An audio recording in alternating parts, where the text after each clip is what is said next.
자, 그 상임법 보겠습니다. 상임법.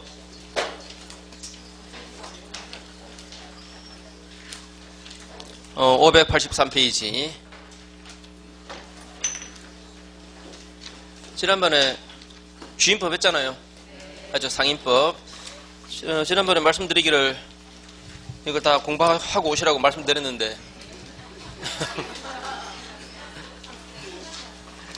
그래서 이 상임법은 주임법하고 그 법 규정의 어떤 체계, 이게 거의 유사합니다.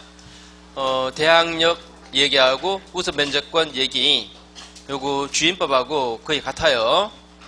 뭐 아시겠지만 A 소유 상가 B가 임차했습니다. 임차해서 이제 임차인이 인도받았고, 그 다음에 상가니까 이건 뭐 해요? 주민등록 대신에 사업자 등록 이거 하면 이제 대항력이겠죠, 그죠? 대항력 있다는 말은 주임법하고 내용 똑같습니다. 이 상가 소유자가 바뀌었을 때 새로운 소유자에게 임차권 행사할 수 있다 이 말이지, 그죠?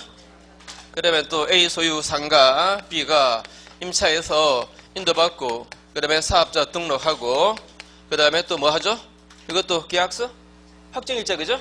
계약서 확정일자를 받으면 이게 대항력이고, 이거 뭐죠? 우선 면제권이고, 그죠? 자, 이 두 개 이거 어디 가서 해요? 세무서 가서, 이거 세무서 가서 하는 거죠, 그죠? 자, 그러니까 대항력 우선 면제권. 자, 요 의미도 주택과 똑같아요. 사실 볼 것도 없습니다, 이 부분은. 그럼 이거 하나 해볼까요? 그전에 했던 거, A 소유 상가입니다. 상가. B가 매수하는 계약을 하고, B가 이걸 사는 계약을 하고, 자신의 소유권, 이전 청구권, 가등기를 해놓았습니다. 그 다음에 이런 상가를 C가 뒤에 임차한 거예요. 임차하고, 그 다음에 인도받고 사업자 등록의 요건을 갖췄어요. 근데 가등기권자가 이 가등기 기초에서 번등기를 했습니다. 할 수 있죠, 그죠? 번등기 했어요. 자, 이자가 이제 B가 이제 소유자가 된 거죠? 소유자가 된 겁니다. B가 C 보고 나가래요. C 보고 나가랍니다. 너한테는 내가 보증금 한 푼도 못 준다. 그냥 나가라. 그냥 나가라. C는 알겠습니다. 그냥 나갑니까? 아니면 버틸 수 있습니까? 누가 버틴대요? 힘으로 말고요. 힘으로 말고. 힘으로 버티는 거야. 뭐 뭘 못하겠어. 깡짜 부리는 거 이건 할 수 있어요. 할 수 있는데 법적으로 말입니다. 먼저 가등기했잖아요. 이거 먼저 한 거죠, 그죠? 먼저 했습니다. 먼저 한 자에게 이자가 대항력 가지고 이거 행사할 수 있어요, 없어요? 안 되잖아요, 그죠? 먼저 선순위 권리자에게는 대항할 수 없다 그래서요. 먼저 가등기 한 사람이니까 이자한테 대항 못해요. 그래서 번등기한자에게 대항 못하는 거지, 그죠? 이거는 내쫓기는 거예요. 보증금 한 푼도 못 받고 내쫓깁니다. 아시죠? 주임법에서 제가 설명드린 겁니다. 근데 이거 원래 판례가 상가에서 나온 거예요. 상가에서. 자, 가등기 먼저 해놓은 자, 이거는 대항력을 갖추어도 대항할 수 없어요. 앞에 먼저 한 권리가 가등기든 뭐 저당권이건 가압류건 다 마찬가지입니다. 먼저 권리를 취득한 자에게는 대항할 수 있다, 없다? 없다, 그죠? 그 다음에 뭐 소임차인 A 소유의 상가입니다. A 소유 상가, B가 임차했습니다. 임차했는데 서울이다라고 치고 보증금이 6천, 나 숫자가 워낙 약해서 6,600인가? 6,400인가? 6,500이네. 자, 6,500입니다. 보증금이 6,500이면 이렇게 선순위권자가 있다 하더라도, 자, 선순위 먼저 저당권자가 있습니다. 선순위 저당권자 있다 하더라도 이게 경매되었을 때 이 사람은 얼마까지는 최우선 면제받는다? 2,200까지는 최우선 면제받아요. 앞에 선순위권자보다 먼저 요거는 우선 면제받아요. 여기 소액임차인이죠? 소액임차인 숫자만 다르지. 그 규정의 취지는 똑같아요. 주택과. 자, 소액임차인은 자, 서울이면 보증금이 얼마 이하인 자? 6,500 이하인 자. 요즘에 시험에 잘 안 나옵니다. 숫자가 말입니다. 숫자는 이거 뭐 거의 2년마다 바뀌거든요. 거의 2년마다 바뀌니까 사실 뭐 법 이론 찍은 것도 아니고, 외우는 것은 저기 공법에서 열심히 외우고, 민법은 사실 외워서 풀 수 있는 문제가 거의 안 나와요. 이런 거 안 냅니다. 이런 거 낼 때가 좋았지. 그때 오시지 왜 이렇게 늦게 왔어요, 그래. 예, 숫자 묻는 문제 옛날에 나왔어요. 근데 요즘은 안 내요. 출제 안 합니다. 그래서 제가 가끔 이렇게 있으면 이제 합격하시고 현업에 나가신 분이라든가 이런 분들이 가끔 전화 오는데 이제 물어봅니다. 이렇게 뭐 이런 거 저런 거 이제 민사적인 문제에 관해서 물어보는데 어떤 분들은 이걸 물어봐요. 이걸 소액임차리 그 금액이 얼마입니까? 아이고 나 참 그걸 나한테 물으면 안 돼요. 에? 앞으로 나가시더라도 그런 거 저한테 묻지 마세요. 저는 못 외워요 이거. 못 외워요. 지난번에 한번 말씀 안 드렸습니까? 자동차 차 번호 얘기했잖아요. 자, 소액임차에는 앞에 선순위권자 있어도 일정 금액까지는 요거까지는 먼저 최우선 면제받는다 그죠? 최우선 면제받고 남은 돈 4,300입니까? 요거는 이 사람보다 후순위로 면제받아요 그죠? 그것도 확정일자 갖추었을 때 말입니다. 확정일자 갖추었다면 우선 면제권 있잖아요. 우선 면제권 있지만 앞에 선순위 있잖아요. 선순위 있으니까 4,400원 그러니까 요거는 먼저 B가 우선 받고 그 다음에 이 사람이 받고 남는 게 있으면 이 사람이 요거 받는 거죠 그죠? 경매대가에서 배당받는 거죠. 이해하시겠죠 그죠? 이해하셔야지. 하시죠. 저 소액임차인 제도는 주택과 똑같습니다. 숫자만 다를 뿐이에요. 그죠? 그래서 이 상임법은 주임법과 다른 내용만 주임법에 없는 내용만 보시면 돼요. 시험도 주로 그게 나옵니다. 우선 583페이지에서 그 밑에 2번에 적용 범위. 자, 적용 범위 요게 주임법과 다릅니다. 자, 주임법은 보증금이 얼마인가에 따라서 적용되기도 하고 안 되기도 하고 그랬습니까? 그런 거 없었죠, 그죠? 그런 거 없었죠. 보증금이 수억이어도 저기 서울의 타워팰리스 그럼 뭐 보증금이 뭐 얼마라고 그러더라? 막 10억 하나 봐요. 그래도 주임법의 보호를 받는다 못 받는다? 받아요. 보증금은 얼마 등 관계 없습니다. 그런데 상임법에서는 보증금액이 일정 금액 넘어가 버리면 상임법 전 규정에 보호는 못 받아요. 그래도 일부 규정은 또 적용됩니다. 그 일부 규정 적용되는 거. 자, 그래서 제일 밑에 관로 1번 보시면 보증금액이 아래 금액을 초과하지 않는 그런 상가 건물 임대차에 대해서는 이 법 규정 전부가 다 적용돼요. 서울이면 보증금이 얼마 미만인자? 뭐 얼마 이하인자? 4억 이하인자. 4억 이하라면 상임법의 전체 규정이 다 적용됩니다. 뒷페이지에 관로 2번에 이때 보증금 외에 만약에 월세가 있다면 그 월세에다가 100을 곱해서 환산한 금액을 포함합니다. 이 환산 보증금이라 그러죠? 환산 보증금. 자, 그렇게 계산해요. 그래서 서울의 경우에 만약에 보증금 2억, 월세 250이면 환산 보증금이 얼마다? 4억 5천 돼버립니다. 4억 5천 되니까 따라서 상임법의 전 규정이 적용되지는 않습니다. 그죠? 근데 2번 보시면 보증금액이 위 금액을 초과하더라도 즉 4억 초과해도 그래도 적용되는 법조문 이거 외우셔야 돼요. 첫째 대항력에 관한 규정, 그 다음에 계약갱신 요구에 관한 규정, 그 다음에 권리금 보호에 관한 규정, 그 다음에 차임 3기 연체했을 때 해지당한다는 거. 자, 상가는 몇 기? 3기 연체했을 때 해지당한다는 거. 자, 이 규정은 보증금액이 4억 넘어가도 그래도 적용됩니다. 그래서 이거는 암기하세요. 그 다음에 옆에 페이지 보시면 대항력. 자, 아까 말씀드린 대로 주임법과 그 법리는 똑같고 밑에 우선면제권 다 똑같고 우선면제권 다 똑같아요. 다 똑같으니까 한 가지 여쭤볼까 그럼? 예, 여기 보세요. A 소유 땅 그 다음에 상가입니다. 땅 그 다음에 상가. B가 임차인이고 인도받고 주민등록 전입했고 확정일자도 받았습니다. 이랬을 때 만약에 A의 채권자가 나타나서 토지만 경매를 했다라고 쳐요. 토지만 경매했다. 토지만 경매도 돼요 안 돼요? 토지만 경매도 돼요. 그죠? 경매도 됩니다. 그 경매대가에서 이 사람이 토지 경매대가에서도 우선 면제 받는다. OX 받아요. 그죠? 토지에서도 우선 면제 받아요. 상가와 토지가 다 경매됐을 때는 말할 것도 없고 토지만 경매돼도 우선 면제 받아요. 그죠? 자, 그 다음에 소액임차인 제도 똑같고, 그 다음에 소액임차인 같으면은 그 상가에 대해서 경매 신청에 등기 그 전까지는 임차인이 대항력권을 갖췄을 때 보호되는 거죠. 맞습니까? 언제까지?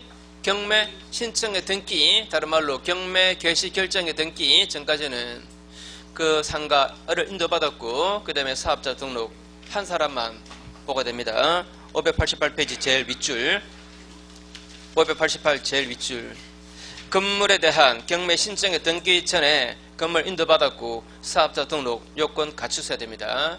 그래야 소액임차인으로 보호돼요. 자, 그 다음에 소액보증금은, 소액임차인은 서울이면 얼마 보증금의 이하인자? 6,500 이하인자. 그 다음에 3번에 최고세 면제 받을 수 있는 금액은 2,200까지만. 다음은 자, 관로 1번의 첫 줄 끝에 보증금 중 일정액이 상가 건물 가액, 대지가액을 포함해서 2분의 1을 초과한다면, 그래 2분의 1까지만 우선면제 받아요. 자, 다시 건물 대지 포함해서 건물 가액의 2분의 1을 만약에 2,200에 초과한다. 그러면 2분의 1까지만, 그죠? 2분의 1까지만 채워서 문제 받습니다. 그 다음에 오른쪽 페이지 존속기간. 자, 상가는 최소 몇 년 보장되었습니까? 상가 안에 주택은 2년 보호되었죠, 그죠? 최단기 2년 보호되죠. 상가는 몇 년? 1년 보장돼요. 1년 보장됩니다. 다만 만약에 1년 미만으로 정했다면 임차인은 1년 미만으로 정한 기간의 유효를 주장할 수도 있습니다. 그 다음에 계약갱신 요구권, 요게 이제 주택에는 없는 제도죠. 상가에만 있는 제도입니다. 상가에만 있는 제도. 그래서 A 소유 상가, B가 임차인입니다. 자, 임차인인데 임차 기간 끝나기 6개월 전부터 1개월 전 그 사이에 임대차 기간을 좀 연장해달라 하라고 갱신을 요구할 수 있습니다. 갱신을 요구했을 때, 자, A는 법에 정해져 있는 갱신 거부 사유가 만약에 없다면 갱신 거부할 수 있다, 없다? 없어요, 그죠? 법에 정해져 있는 그 법정 갱신 거부 사유가 없으면은 갱신을 거부할 수가 없습니다. 자, 그래서 갱신 거부 사유. 자, 밑에 관로 1번부터. 관로 1번에 임차인이, 자, 몇 기 차임액을 3기 차임액에 해당하는 금액에 이르도록 차임을 연체한 사실이 있다. 그 말을 좀 주의하세요. 과거에 석 달분 밀렸습니다. 그거 다 해결했습니다. 이제 그래도 임대인은 갱신을 거부할 수 있다 이 말이에요. 맞죠? 거기 차임을 연체한 사실만 있어도 임차인이 나중에 다 해결했다 하더라도 임대인은 갱신을 못 해준다 라고 거부할 수 있다는 거. 그 다음에 4번 보시면 4번 임차인이 임대인의 동의 없이 목적 건물의 전부나 일부를 전대했을 때, 자, 일부도 전대하면 안 돼요. 동의 안 받고 전대하면은 원래 이거 해지할 수 있잖아요, 그죠? 이러면 임대인에 대한 일종의 배신입니다. 동의 안 받고 전부든 일부든 타인에게 전대했다 이러면은 임대인은 갱신 거부할 수 있고. 5번에 임차인이 임차 건물의 전부 또는 일부를 고의나 중과실로 파손했을 때, 그 중과실 좀 주의하시고, 그냥 과실이면 괜찮아요. 중과실로 파손했을 때 이때 임대인은 갱신을 거부할 수 있습니다. 그 다음에 7번에 임대인이 다음 중 어느 하나에 해당하는 사유로 목적 건물의 전부, 그 다음에 대부분 그거 주의하시고, 대부분을 다 철거해야 된다. 근데 그 다음에 또 재건축이 필요하다 이런 경우는 갱신 못 해주겠습니다. 할 수 있습니다. 다시 전부 또는 일부가 아니고 전부 또는 뭐요? 대부분을 다 지금 철거를 해야 될 상황이에요. 그럼 임대인은 갱신 못 해줍니다. 할 수 있어요. 맨 밑에 내려오셔서 2번 임차인의 계약갱신 요구권은 최초 기간을 포함해서 전체 기간이 5년을 넘지 않아야 됩니다. 맞습니까? 5년 넘지 않아야 돼요. 5년 넘지 않아야 된다. 그래서 이제 혹시 여러분들 중에서 내가 상가를 임차하겠다 할 때는, 자, 내가 임차합니다. 임차할 때 1년만 해도 괜찮아요. 여기서 장사해서 사업이 될지 안 될지 모르잖아요, 그죠? 그래요. 뭐 확실한 아이템이 있나 봐요. 그러면 막 돈 왕창 벌 수 있는. 자, B가 그게 사업성이 불투명하니까 일단 기간을 작게 하세요. 작게 하고, 저 사업성이 좀 될 만하다 싶으면은, 괜찮다 싶으면은 봐가지고, 아까 요거 하면 되겠죠, 그죠? 네? 요거 하면 되겠죠? 요 기간 끝나기 6개월 전부터 1개월 전 사이에 갱신 요구하면 되겠죠, 그죠?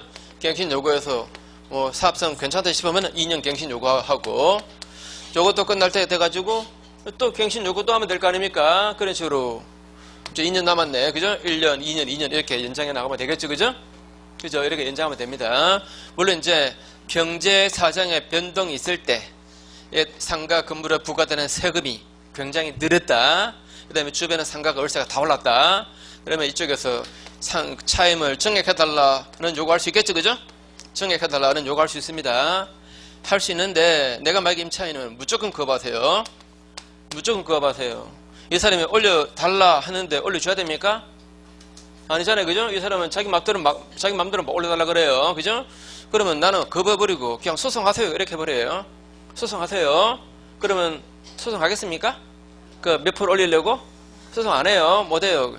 어차피 5년이면은 어때요? 5년 정도면은 자기 사업에 따른 이익은 다 환수할 수 있는 기간이에요. 그죠? 그러니까 내가 임차인이면 5년 그냥 버틸 생각하고 월세 나는 못 올려준다. 뱃자락으로 그냥 버티세요. 그럼 이 사람이 소송해야 되거든요. 증액은 말로 한다고 되는 게 아니잖아요. 그죠? 물론 이게 형성권입니다. 증액 청구했을 때 이쪽이 거부하면 소송해야 되고 법원에서 볼 때 시세 파악해가지고 그 다음에 또 건물에 부과되는 세금 다 감안해가지고 뭐 5% 증액하라 라고 판결하면 그 판결이 이쪽으로 소급됩니다. 여기서부터 5% 올라간 걸로 돼요. 그런데 임대인은 월세가 아주 큰 거 아니면은 이거 안 해요. 변호사비가 더 들어가니까. 맞습니까? 변호사비가 더 들어가니까 배꼽이 더 커져요. 그죠? 그래서 안 합니다. 그러니까 내가 임차인이면 이건 무조건 거부하세요. 거부해도 5년은 버틸 수 있어요. 그죠? 이렇게 해 나가세요. 건물주 같으면 기분 나쁘겠다, 지금. 자, 다시 최장 몇 년까지는 버틸 수 있다? 5년까지는 버틸 수 있습니다. 뒷페이지에 법정갱신입니다. 법정갱신. 자, 법정갱신은 A 소유 상가입니다. B가 임차인이에요. 자, 임대인이 말이죠. 임대인이 기간 끝나기 6개월 전부터 1개월 전 요 사이에 갱신에 관해서 아무런 말을 안 해요. 갱신한다 안 한다 이런 말이 없습니다. 또는 월세 올려달라 올려주지 않으면 나 갱신 못한다 뭐 이런 얘기를 안 해요. 아무런 얘기 없으면은 그러면 요 기간 끝날 때 다시 갱신돼 버립니다. 이게 뭐죠? 법정갱신이에요. 법정갱신. 자, 법정갱신 되면 기간은 몇 년 됩니까? 법정갱신 되면 기간은 몇 년? 주택에서는 몇 년 되었습니까? 2년 되었죠. 2년. 요거는 1년 되겠죠. 그죠? 1년 됩니다. 다만 임차인 B는 언제든지 해지를 통과할 수 있습니다. 임차인 해지 통지하면 몇 개월 지나면? 3개월 지나면 끝나요. 3개월 지나면 주택과 똑같죠. 그죠? 한 가지 자 주의하세요. 임차인이 말이죠. 이자가 기간 끝나기 1개월 전까지 아무런 말 안 했을 때 이랬을 때 요거 주택에서는 법정갱신 사유였었죠. 기억납니까? 임차인도 말이 없었다면 법정갱신 됩니다. 맞죠? 그죠? 근데 상가에서는 이런 거 없어요. 상가에서는 왜 없습니까? 상가에서는 상가 임차인에게 바로 갱신 요구권 이게 있으니까. 그런 거래요. 갱신 요구권 있잖아요. 그죠? 갱신 요구권 행사 안 했다는 것은 이 사람은 갱신되는 것을 원치 않은 겁니다. 그런 사람에게 법정 갱신 시켜버리면 B한테 오히려 불리해져 버려 손해가 생겨나 버립니다.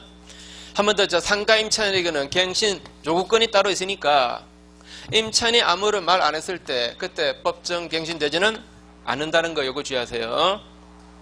그 다음에 또 한 가지. 자, 이 사람이 말이죠. 이 사람이 나 갱신 안 합니다. 못 합니다. 이번으로 끝내겠습니다. 라고 거절 통지했다면 그러면 적어도 법정 갱신 안 되잖아요. 그죠? 법정 갱신 안 되죠.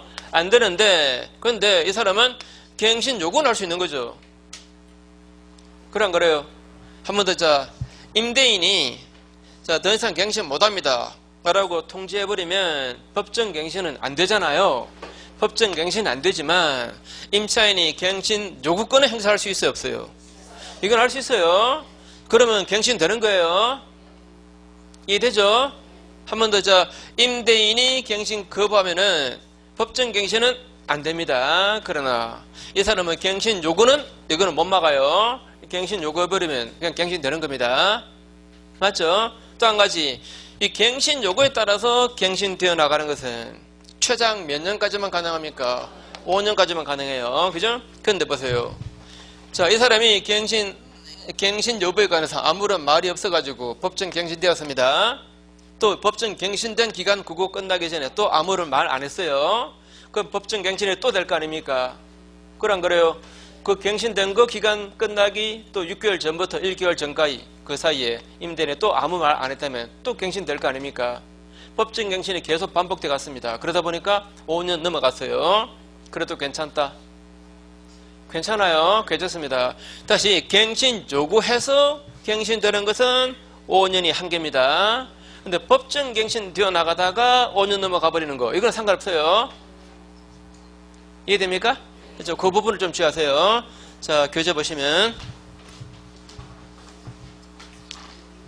자, 3번에 보시면 자, 1번부터 볼게요. 임대인이 기간 만료되기 6개월 전부터 1개월 전 사이에 임차인에게 갱신 거절합니다. 이 통지 또는 조건 변경해달라, 월세 올려달라 이런 통지 안 했다면 그러면 전 기간이 만료된 때에 전 임대차와 동일한 조건으로 다시 임대한 걸로 본대요. 바로 법정 갱신된 거죠? 맞습니까? 법정 갱신되었어요.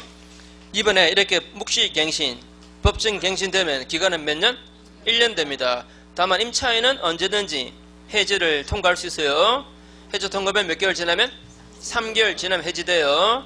그 다음에 3번에 갱신 요구권을 행사하는 경우에 전체 기간 이거 5년 제한된다는 규정은 법정 갱신에는 적용 안 돼요. 법정 갱신으로 갱신되어 나가는 것은 5년 넘어가도 괜찮아요. 그 다음에 또 4번에 임대인이 갱신 거절 통지하면 그러면 자 어때요? 법정 갱신은 안 되잖아요. 그래 안 그래요? 임대인이 갱신 거절 통지하면 법정 갱신 안 되죠, 그죠? 안 되는데 임차인의 계약 갱신 요구권 이거는 행사할 수 있어요. 그렇게 해서 다시 갱신을 시킬 수 있습니다. 자, 이 부분이 그중 좀 중요한 부분이죠. 잘 좀 확인하세요. 자, 책엔 안 썼지만 한 번만 더 그 위 빈칸에다가 이렇게 쓰세요. 요거. 자, 임차인 이자가 1월 전까지 아무런 갱신에 관해서 아무런 말 안 했을 때 이거 법정 갱신 되는가? 된다? 안 된다. 이렇게 쓰세요. 바로 위에다가 빈칸에다가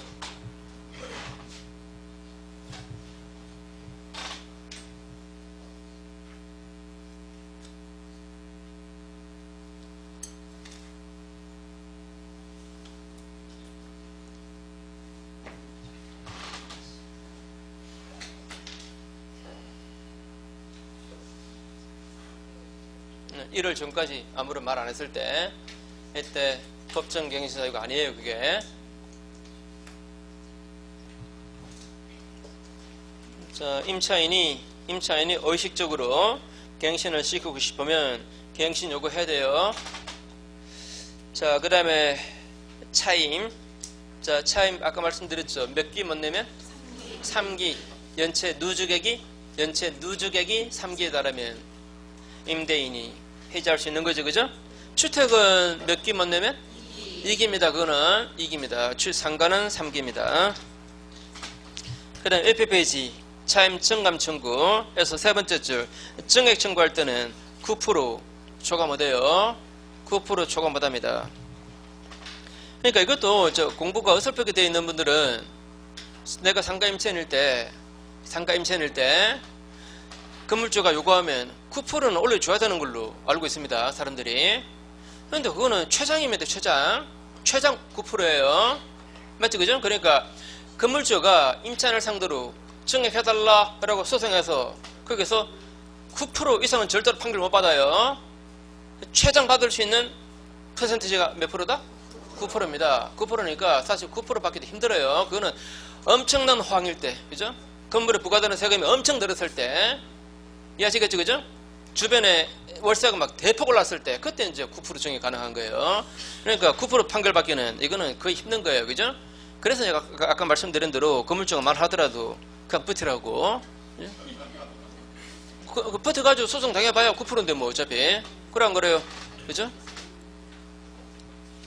자, 주택은 몇 프로였죠? 5%였죠, 그죠? 주택 5%, 상가는 9%. 그 다음에 이번에, 자, 증액 청구는 임대차 계약을 체결한 지, 그 전에 증액한 지, 몇 년 내는 못한다? 1년 내는 못해요. 이거는 주택도 마찬가지였죠. 그죠? 그 다음에 이제 밑에 권리금 보호입니다. 권리금 보호. 취지만 간단하게 말씀드리면, 자, A 상가, B가 임차인인데, 이 사람이 그 전에 권리금을 내고 들어왔습니다. 권리금을 뭐 건물주에게 줬든 그 전 임차인에게 줬든 권리금을 내고 들어왔습니다. 그래서 보증금도 물론 당연히 줘야 되고, 권리금 내고 들어왔는데 이제 기간 끝나고 나갈 때 이 권리금을 이 사람은 당연히 회수하고 싶겠죠, 그죠?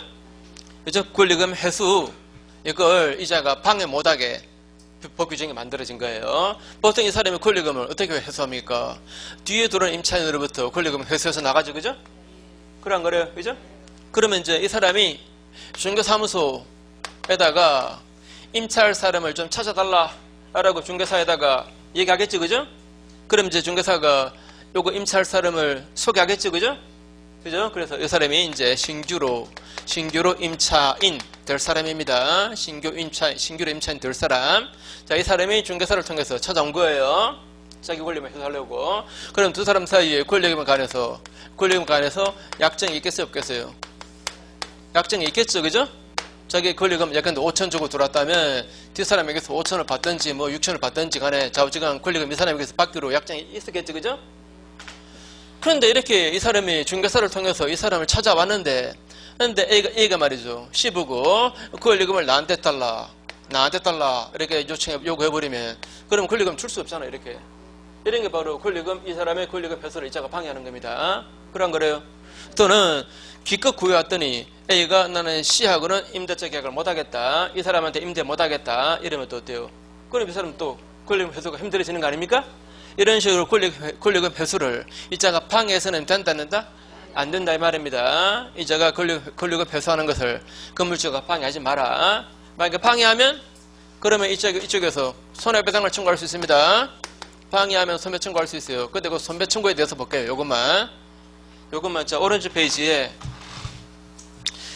페이지에 위반 행위에 대한 책임입니다. 2번에 괄호 1번 임대인이 위 1의 동그라미 1의 금지 행위를 함으로써, 아까 말씀드린 거 이거, 이 사람한테 권리금 요구했다거나 또는 이 사람과 계약 체결을 거부했다거나 이런 게 바로 금지사항입니다. 그죠? 금지사항, 이걸 함으로써 임차인에게 손해 발생시켰다면 그 손해를 배상해야 됩니다. 이때 그 손해액은 신규 임차인이 임차인에게 지급하기로 한 권리금 또는 임대차 종료 시 권리금 중에서 낮은 금액을 넘지 못한대요. 무슨 말입니까? 원래 이 사람이 권리금을 5천 주고 들어왔습니다. 권리금을 5천 주고 들어왔다. 근데 이 사람으로부터 자기는 권리금을 7천 받기로 둘이 합의했습니다. 그 상태에서 이 사람이 권리금 회수를 방해했습니다. 이 사람과 계약 체결을 거부했습니다. 그럼 이제 손해배상해 줘야 되잖아요. 그럼 이자가 현재 권리금, 그 다음에 이자로부터 받기로 되어 있는 권리금 중에서 낮은 금액을 넘을 수 없대요. 5천 이상은 배상 못 받아요, 그죠? 요컨대 이 사람한테 손해만 안 생기면 될 거 아닙니까? 그죠? 7천까지 받으면 안 돼요, 그죠? 낮은 금액, 이 금액을 넘어서는 손해배상 못 받아요. 5천 이상은 배상받을 수가 없다 이 말이에요, 그죠? 그 다음에 괄호 2번 임대인에게 손해배상을 청구할 권리는 임대차 종료한 날로부터, 자, 숫자 외우세요. 몇 년? 3년 내에 행사 안 하면 소멸시 걸린대요. 3년, 요거는 숫자지만 외우세요. 3년 내에 행사 안 하면 소멸시 걸려서 소멸해버린다 라고 했습니다. 이게 답니다. 상관은 이게 다예요. 자, 뒷페이지 한번 부연 설명인데, 그 보증금액이 제2조 제1항 단서 금액을 초과한다. 예컨대 서울이면 보증금액 4억을 초과한다, 그죠? 그런 경우에도 적용되는 조문입니다. 제목만 보세요. 첫째 뭐요? 대항력에 관한 규정. 그 다음에 계약갱신 요구에 관한 규정. 그 다음에 권리금 보호, 관한 규정. 차임 몇 기 연체했을 때? 3기 연체했을 때 임대 내지할 수 있다는 거, 그 규정. 그 다음에 표준계약서 총 5개입니다. 총 5개. 딱 보면 말이죠. 만약에 이게 시험이 나온다면 자 이렇게 나오겠죠. 자 A 소유 서울 소재 A 소유 산 거를 B가 임차했다. 보증금 200에 월세 250으로 자 임차했습니다. 이에 관해서 이런 임대차에 관해서 적용되지 않는 규정은, 적용 안 되는 규정은 이렇게 나왔습니다. 이러면 이거 환산 보증금 얼마입니까? 아까 한번 해봤잖아요. 4억 5천이죠? 4억 5천이기 때문에 상임법에 전 규정은 적용 안 되잖아요. 자, 이런 경우에도 적용되는 법 조문은 자 다시 한번 읽어보세요. 뭐라고요? 대항력, 그 다음에 갱신요구권, 그 다음에 권리금 보호에 관한 거. 예? 예, 차임을 3기 연체해야 해지할 수 있다는 거, 그죠? 그 다음에 또 표준계약서. 자, 요런 것을 요 중에 4개 내고 나머지 한 개는 예컨대 우선 면제권 이렇게 써놓으면은, 자, 우선 면제권에 관한 규정은 적용돼야 안 돼요? 안 되잖아요, 그죠? 안 되죠? 여기 답이겠죠, 그죠? 자, 그 다음에 이제 넘어가셔서 집합건물법입니다. 집합건물법 진짜 지루한 법이죠, 이거. 진짜 지루한 법입니다.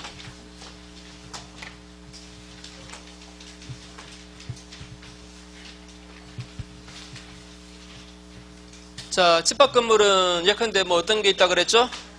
뭐 아파트, 콘도미니엄, 연립주택 이런 것들이 집합건물이죠, 그죠?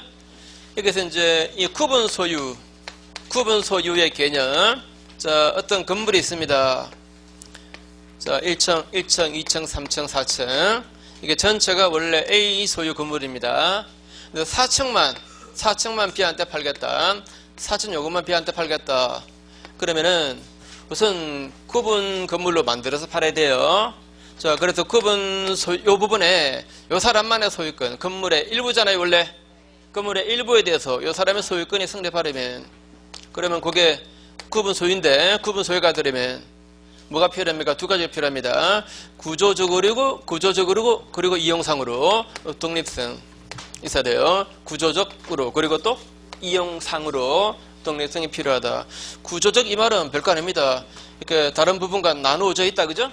이 부분과 나누어져 있다. 맞죠, 그죠? 뭐 파티션 되어 있다. 그 다음에 이용상의 독립성은 다른 전혀 부분 안 통하고도 밖으로 나갈 수 있는 그 계단이 있어야 됩니다. 이쪽 부분 안 통해도, 그죠?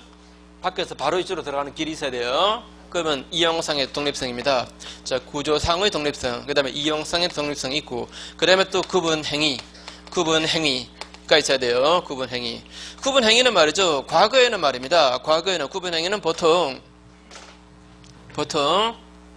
자, 건축물 대장에 4층에 대해서만 B 소유로 등재하는 겁니다. 또는 그 부분에 구분 등기를 하는 거예요, 아예. 자, 건축물 대장에 구분 소유로 등재를 하고, 그 다음에 또 4층 조 부분에만 따로 구분 등기를 하는 거, 요걸 이제 구분 행위로 보통 봤어요. 근데 지금은 꼭 이렇게 해야만이 구분 소유가 성립하는가? 지금은 그렇게 안 봅니다. 반드시 건축물 대장에 따로 구분 건물로 등재하고, 그 다음에 구분 등기를 해야 되는가? 꼭 그렇게 해야 이제 구분 소유가 성립하는가? 이제 그렇게 보지 않습니다. 보지 않고. 구분 행위다라고 하는 것은, 자, 예컨대 만약에 아파트를 분양한다면, 아파트 분양 계약서를 보면은, 이거는 아파트 질 때 각각 따로따로 소유한다는 게 계약서 상으로 명백해요, 안 명백해요? 아파트니까, 그죠? 아파트 분양 계약서니까 이 사람이 만약에 301호를 분양받았다면 301호는 분양받은 사람, 그 사람 소유를 한다. 301호 요구는 그 사람 소유를 한다. 라고 지금 이미 다 의사가 밝혀진 거죠, 그죠? 그래서 구분 행위가 있는 걸로 봐요. 됐습니까? 그러니까 이 부분은 301호는 이 사람 소유를 한다. 그런 그 의사가 명백히 다 드러났지, 그죠? 그럼 그걸로 구분 행위가 있는 걸로 봅니다. 그러면 이제 그 구분 행위에 요게 구분 행위고 행위에 그 상응하는 구분 건물이 이게 완성되면 아직 대장에 등록 안 해도 또 구분 등기 안 해도 말입니다. 그래도 요 부분에 요 사람의 구분 소유는 분양받은 사람 요 사람의 구분 소유는 성립하는 걸로 봐요. 다시 분양 계약서 보면은 분명히 301호는 요 사람 소유란다는 게 다 나타나 있죠. 그죠? 건물의 일부인데 요 사람 소유란다. 어느 의사 다 나타났고 그게 구분 행위고 그에 맞는 구분 건물이 완성되면 말입니다. 그러면 이제 요 부분에 요 사람의 구분 소유가 성립하는 걸로 봅니다. 이해돼요? 그래서 그 부분 자 뒤로 넘어가 보시면 603페이지입니다. 603페이지 제일 위에 3번 보세요. 구분 건물이 물리적으로 완성되기 이전이어도 건축 허가 신청이라든가 분양 계약서 등을 통해서 장래 신축되는 건물을 구분 건물로 한다는 구분사가 객관적으로 표시되면 그것으로 구분 행위는 있는 걸로 봅니다. 그 후 한동의 건물 또는 구분 행위에 그 상응하는 구분 건물이 객관적 물리적으로 완성되면 아직 그 건물이 집합건축물 대장에 등록되거나 또는 구분 건물로 등기부에 등기되지 않아도 그 시점에서 구분 소유는 성립한다. 저 건물이 완공되면 그죠? 아파트가 완공되면 저는 각 301호, 302호, 303호마다 각 구분 소유가 성립한다 이 말이죠? 그 얘기죠. 자, 그 다음에 밑에 전유 부분, 공용 부분. 자, 전유 부분은 약간 아파트라면은 각자 독립된 주거 공간 있죠, 그죠? 각자 독립된 주거 공간. 그게 바로 전유 부분이죠. 그 다음에 전유 부분 그걸 목적으로 하는 소유권을 구분 소유권이라 그래요. 됐죠? 구분 소유권. 두 번째 줄. 전유 부분을 목적으로 하는 소유권. 이걸 구분 소유권이라 그러고. 공용 부분은 건물 중에서는 전유 부분 빼고는 나머지는 전부 다 공용 부분입니다. 전유 부분 빼면 나머지 전부 다 공용 부분. 나머지가 뭐 어떤 게 있습니까? 아파트 계단, 엘리베이터, 복도, 지하 주차장 어때요? 이런 것들 다 공용 부분이죠? 그죠? 공용 부분입니다. 지금 방금 말씀드린 것은 누가 봐도 이거 다 공용 부분이에요. 이런 것을 구조상의 공용 부분 또는 법정 공용 부분이라 그래요. 법정 공용 부분. 자, 법정 공용 부분은 다른 말로 구조상의 공용 부분, 구조적으로 같이 공용할 수밖에 없는 부분이 있죠, 그죠? 그게 법정 공용 부분. 근데 또 규약상의 공용 부분이 있습니다. 규약상의 공용 부분. 근데 아파트 관리사무소, 자, 노인정, 아파트 관리사무소, 노인정은 반드시 그게 같이 함께 써야 될, 객관적으로 쓸 수밖에 없는 부분입니까? 그런 것은 아니잖아요, 그죠? 형태만 보면 독립된 소유권의 대상도 가능하죠? 가능하죠, 그죠? 근데 아파트 관리 규약으로 함께 쓰자고 정해놓은 거죠, 그죠? 맞습니까? 이런 것을 뭐라고요? 규약상의 공용 부분이라 그래요. 자, 노인정, 그 다음에 관리사무소. 자, 이런 것들은 구조적으로는 독립된 소유권의 대상도 가능해요. 그런데 아파트 관리 규약으로 이걸 공용 부분으로 삼은 거예요. 이런 것을 뭐라고요? 규약상의 공용 부분이라고 합니다. 근데 규약상의 공용 부분은 요거는 딱 눈으로 딱 보기에는 공용 부분인지 아닌지 판단하기가 조금 애매할 수 있습니다. 그래서 뒷페이지 동그라미 2번에 법정 공용 부분은 따로 등기할 필요 없지만 규약상의 공용 부분은 공용 부분의 그 취지를 등기하래요. 자, 다시 아파트 복도 같은 것은 공용 부분이라고 등기할 필요 있다 없다? 없다. 그건 누가 봐도 공용 부분이니까. 그런데 관리사무소 따로 지어진 관리사무소 이런 것들은 이거는 구조만 보면은 독립된 소유권의 대상도 가능하니까 이런 것은 다른 사람들이 판단 미스 안 하게 이건 공용 부분이다 하는 취지를 등기를 하라 라고 되어 있습니다.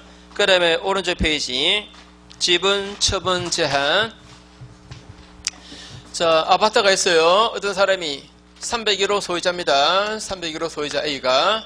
그러면 이 전유 부분의 소유권, 즉 구분 소유권 가지고 있죠? 그래 안 그래요? 이 전유 부분의 소유권 가지고 있죠. 구분 소유권. 그러면 공용 부분에 대해서 지분 가지고 있죠. 공용 부분에 대해서 지분이 있습니다. 공용 부분의 지분은 이 전유 부분의 면적에 비례해서 정해지겠죠. 맞습니까? 공용 부분의 전유 부분의 면적에 비례해서 공용 부분의 지분이 정해집니다. 그다음에 이 대지에 대해서도 권리가 있어요, 없어요? 대지 사용권이 있겠죠, 그죠?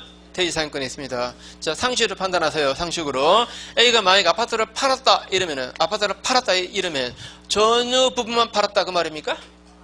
이거 다 판 거죠? 이거 다 판 거 맞죠, 그죠? 그죠? 그래서 전유 부분의 소유권이 이전되면 공용 부분의 지분도 이것도 같이 넘어갑니다. 그죠? 같이 넘어가는데 이거는 당연히 넘어갑니다. 당연히 같이 넘어가요. 이 전유 부분의 처분에 따릅니다. 당연히. 요거는 대지 사용권은 원칙적으로 따라가요. 원칙적으로 같이 넘어갑니다. 그런데 대지 사용권은 분리 처분이 가능하게끔 규약으로 정할 수가 있습니다. 다시 공용 부분의 지분은 요거는 분리 처분이 가능하게끔 따로 정할 수 있다 없다? 다시 공용 부분의 지분은 요거와 분리해서 따로 처분할 수 있게끔 규약으로 정할 수 있다 없다? 안 돼요. 이거는 무조건 같이 처분되는 겁니다. 예외 없습니다. 이거는 그냥 무조건입니다. 무조건 같이 처분되는 거다. 그래서 말이죠. 이 공용 부분의 지분은 전유 부분의 처분에 당연히 따르니까 공용 부분에 관한 물권의 변동은 따로 등기할 필요가 없다 이렇게 말합니다. 왜? 자, 전유 부분 소유권만 넘어가면 이거는 자동으로 넘어가는 거고, 그러면 전유 부분에 저당권 설정되면 그 저당권은 당연히 이익이 미치는 거니까 공용 부분에 관한 물권 변동은 따로 등기할 필요가 없다 이렇게 말해요. 자, 이 대지 사용권도 이 전유 부분의 처분에 따라서 같이 가요. 같이 갑니다. 같이 가는데 분리 처분이 가능하게끔 규약으로 정할 수 있다 그랬어요. 뭐 예컨대 이런 거겠죠. 예컨대. 자, 이게 아주 흐름한 연립주택이 있습니다. 지은 지가 한 60년 된. 자, 이랬을 때 이거 건물 자체는 내구 연한 완전 다 끝났습니다. 건물 자체는 아무런 가치가 없는 거예요, 지금. 그 더더군다나 여기는 재건축, 재개발 지역입니다. 재개발 지역이면 사실 건물 자체 이거는 값이 있어 없어요? 값이 없고 대지 사용권 이거 말고는 따로 값이 없죠, 그죠? 그죠? 우리가 재개발 단지에서 딱지 샀다 이 말은 이거 산 겁니다, 이거. 맞습니까? 사실상 이거 산 거예요, 그죠? 그래서 건물 자체는 살 사람 아무도 없으니까 요것만 따로 팔 수 있게끔 자기들끼리 합의로 정할 수 있겠어요, 없겠어요? 있겠죠, 그죠? 그죠? 이거는 팔아도 아무도 안 사니까 요것만 말입니다. 앞으로 장래세 있는 거 요것만 우리 따로 팔 수 있게끔 규약으로 정할 수 있겠죠, 그죠? 예, 분리 처분이 가능하게 그렇게 정할 수 있습니다. 공용 부분은 그게 안 돼요. 공용 부분의 지분은 따로 분리 처분이 가능하게끔 규약으로 정할 수 있다 없다? 없습니다. 무조건 전유 부분의 처분에 따라가야 돼요. 자, 그래서 그 부분 한번 확인하고 괄호 3번에 두 번째 줄 끝에 두 번째 줄 중간에 공용 부분의 지분은 전유 부분의 처분에 따르면 바로 밑에 줄 대지 사용권과는 달리 규약으로서도 분리 처분이 가능하게끔 정할 수가 없습니다. 없어요. 그래서 이 공용 부분의 지분은 전유 부분의 처분에 당연히 따르니까 공용 부분에 관한 물권의 특실 변경은 따로 등기할 필요 없대요. 그러면 밑에 대지 사용권, 밑에 큰 4번의 대지 사용권. 자, 대지 사용권은 전유 부분 소유자가 그 땅에 대해서 갖는 권리죠, 그죠? 이 대지 사용권으로서 등기되어 있는 것을 대지권이라 그래요. 대지권도 별거 아니죠. 자, 우리 집합 건물 등기부 떼본 적 있으십니까? 아파트 그 등기부 떼본 적 있어요, 없어요? 있죠, 그죠? 거기 보면은 대지권 비율 나오잖아요. 대지권 비율. 그게 바로 대지권이죠, 그죠? 그러니까 그것도 전유 부분의 면적에 비례해서 대지 지분이 정해지잖아요, 그죠? 그 대지 지분 비율 나오죠, 그죠? 그게 바로 대지권이죠. 자, 뒷페이지에서 자, 이렇게 분리 처분이 가능하도록 규약으로 정한 경우 아니면 말입니다. 이거 만약에 아니라면, 자, 이거 미정이라면, 그러면 이 대지 사용권은 전유 부분의 처분에 따라가는 거죠, 그죠? 따라가는 거죠. 분리처분받아죠. 그죠? 그래 안 그래요? 규약으로 달리 정한 바가 없다면은 이거 분리처분해서는 돼야 안 돼요? 규약으로 따라 안 정했다면 분리처분은 안 되는 겁니다. 그죠? 분리처분 금지입니다. 다음에 분리처분 금지는 그 자체가 등기돼 있어야 이 땅에 대해서 선의로 물건을 취득하는 자에게 대항할 수 있대요. 다시 할까요? 자, 대지 사용권 요거 규약으로 달리 정한 바가 없다면은 분리처분하면 돼요? 안 돼요? 안 되잖아요. 다음에 이 분리처분 금지는 등기를 하래요. 요거 등기 안 하면 이 땅에 대해서, 토지에 대해서, 대지에 대해서 선의로 물건을 취득하는 자에게 대항할 수가 없다. 자, 그러면 이거 어떻게 등기할까요? 이 대지 사용권은 분리처분 안 된다는 거, 이거 어떻게 등기할까요? 자, 집합 건물이 만들어져도, 그래서 이게 대지권의 목적인 땅이어도 이 땅에 토지 등기부 말입니다. 토지 등기부 그거 더 이상 사실 쓸모없거든요. 그죠? 그래도 그 폐쇄 안 시킵니다.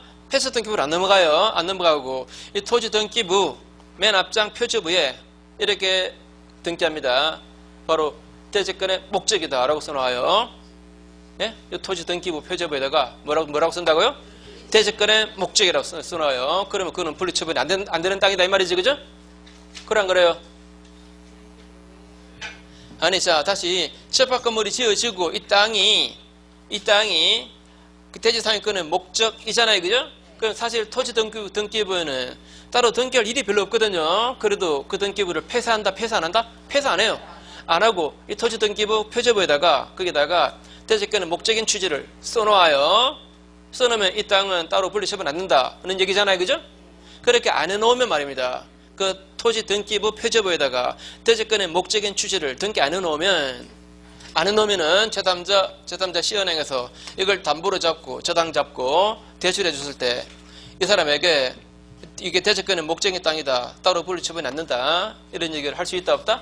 할 수가 없기 때문에 대항을 못하게 됩니다. 또는 제3자가 샀다.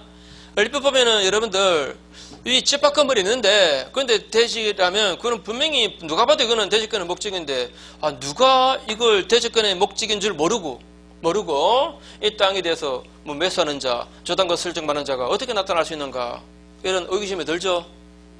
솔직히 생각 안 했죠. 아무 생각도. 자, 이러면 사실 말이죠. 그럴 필요도 없는 겁니다. 그런데 왜, 자, 아파트가 있고 대지가 있는데 대지가 수필지입니다. 다시 1번지, 다시 2번지, 다시 3번지 수필지에 그럼 집합 건물이 서 있는 거예요. 그래, 이쪽 부분은 위에 건물 없잖아요. 그래 안 그래요? 그래도 이걸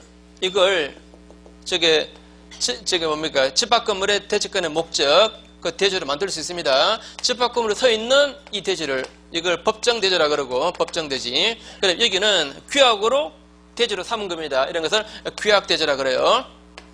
규약 대지. 이런 것은 위에 집합 건물 없으니까 이게 대지권의 목적인 땅인 줄 제3자가 모를 수 있겠죠. 그죠? 그래 안 그래요? 그죠? 그런 사람이 만약에 여기에 이 토지 등기부에 대지권의 목적의 취지가 등기되어 있지 않으면 이게 대지인 줄 모르고 저 대지권의 목적인 땅인 줄 모르고 이걸 산다거나 그런 사람이 생겨날 수 있습니다. 맞죠? 그죠? 그걸 규약 요게 대지권의 목적이다 하는 등기를 해놔야, 그래야 요거는 분리처분이 안 되는 땅이다 하는 사실을 알게 되는 거죠. 자, 말이 좀 길었는데, 자, 결론만 할게요. 거기에 3번의 괄호 1번. 3번의 괄호 1번.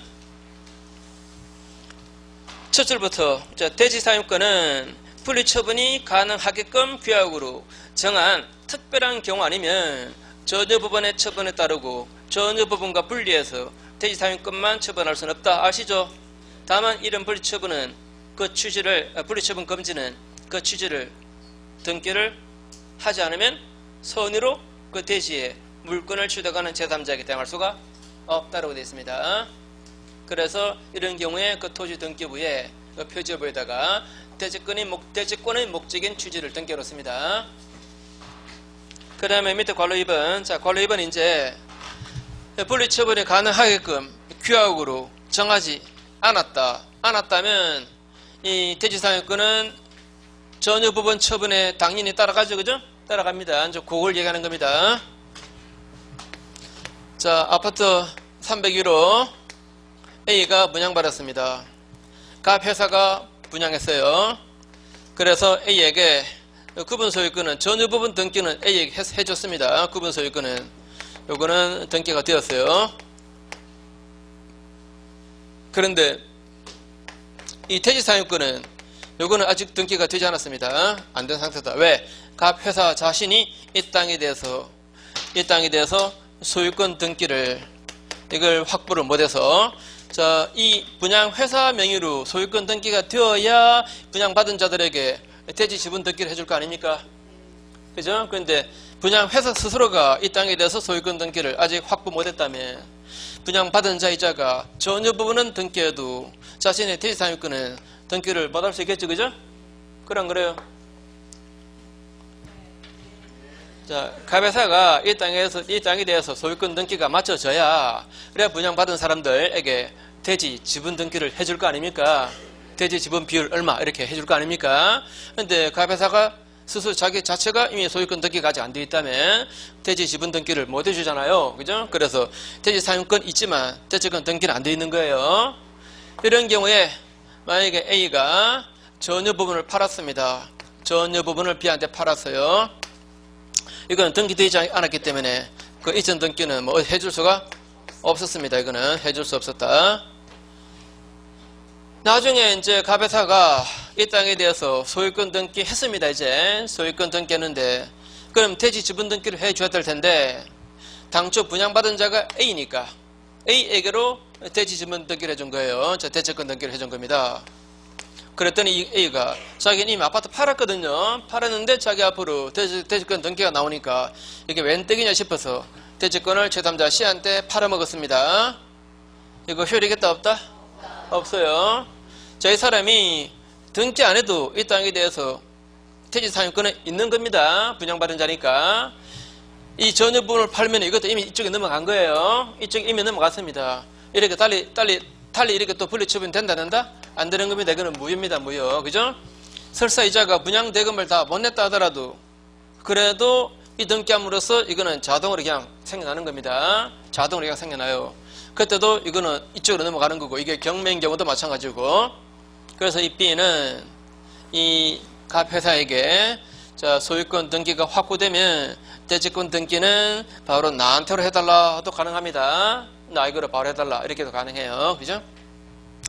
아무튼 자, 규약으로 달리 정언부가 없다면은 대지 사용권 요거는 이렇게 따로 분리처분 된다? 따로 분리처분 안 됩니다. 따로 분리처분 안 된다는 거.